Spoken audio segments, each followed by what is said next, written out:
Mahigit 1 milyong grade 11 students sa buong bansa ang hirap magbasa ayon sa DepEd. Ang detalye sa report. Ikinababahala ng Department of Education ang umano'y lumalalang krisis sa literacy ng mga mag-aaral sa bansa. Lumabas kasi sa isang pag-aaral na 87% o katumbas ng 1.3 milyong mga mag-aaral sa grade 11 ay hirap sa reading comprehension. Ang problemang ito ang patuloy raw na tinutugunan ng Dagupan City National High School sa pamamagitan ng kanilang Literacy and Numeracy Assessment o LNA.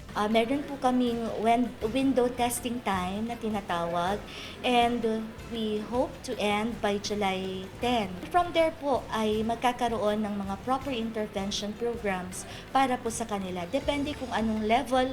Marami raw ang dahilan kung bakit maraming senior high school students ang hirap magbasa, tulad ng kakulangan ng suporta sa pag-aaral sa tahanan at limitadong access sa mga babasahing module at digital materials. Integration of reading comprehension is very much important. Okay?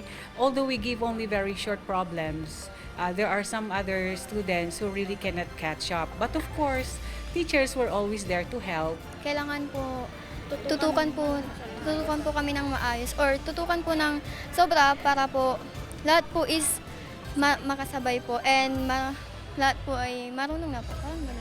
Magsasagawa raw ng wastong intervention ang pamunuan ng City High base sa lalabas na resulta ng LNA.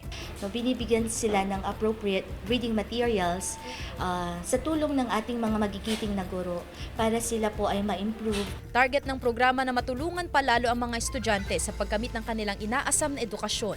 Kasama si Ron Alister Tañedo, Sandy Salvacio, One North, Central Luzon.